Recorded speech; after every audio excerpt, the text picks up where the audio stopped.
Well, everyone, it's time for us to go and take a look at some of the best big phones that you can buy in 2023. Now, these phones are going to range from iOS to Android, and what I would definitely tell you is that the Samsung Galaxy S23 Ultra, to kind of kick it off, is probably one of the best phones that you can probably buy in 2023. It is a massive phone. It has pretty much everything you'd ever want inside of a device. And this specific phone, I think, just screams value to me. Although this thing is not a cheap phone by any means, because it's been out for a little bit of time, you can probably buy it in the used market for a little bit cheaper than its brand new price. I think even on Amazon, it's like $880, which is cheaper than what it retailed for. And this device pretty much has it all. It has a 6.8-inch dynamic AMOLED display, 1440p panel. It has a beautiful display, which is amazing. It also has USB-C with the S Pen. I mean, S Pens are crazy. The fact that this one has it is amazing, and I'm so glad this thing has it. It has a frosted glass back with probably the best camera setup that you can buy on any phone right now. So this thing has the craziest amount of power. This thing has also,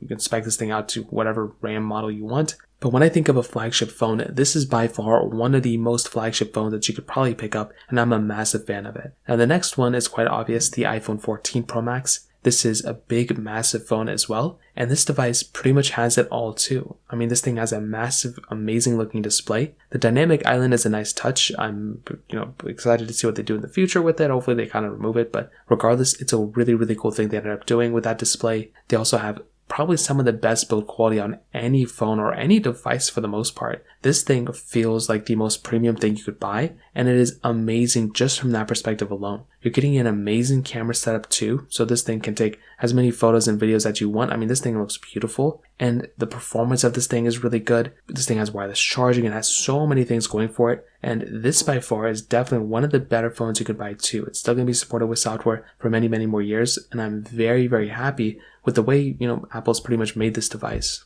Now, the last one I kind of wanted to throw in here was basically the Pixel 7 Pro. This, in my opinion, is probably one of the better phones you could probably buy this year too. If you didn't want to go the Qualcomm Samsung route, this is probably one of the better phones you can buy from that perspective as well. So a few things. One, you are getting amazing display on this thing too. I mean, it's a pretty good display for what you're getting. This thing has also gone down in value a little bit too. It's a little bit cheaper than the Galaxy S23 Ultra. So keep that in mind in the used market and in the brand new market. You're still getting, charging, wireless charging, reverse wireless charging. You're getting a solid camera on the back too, which is amazing. And having that type of camera setup, I think, is really, really cool. And again, I'm really, really happy that, Google made this type of device. The performance inside this phone is top tier as well. And I definitely do think from that perspective alone, it performs like a very, very good performing phone. I love this phone because of that. And the performance is great. It's not amazing, but it's good. And I think this is by far one of the better phones out there as well. So those are some of the best big phones that I can think of, at least in 2023. If you have any other thoughts or questions, let me know in the comment section below. Hit the like button, that would mean so much, but definitely hit that subscribe button. More important than everything else, I love every single one of you guys. Hopefully I'll catch you guys in the next video. Peace out, till then.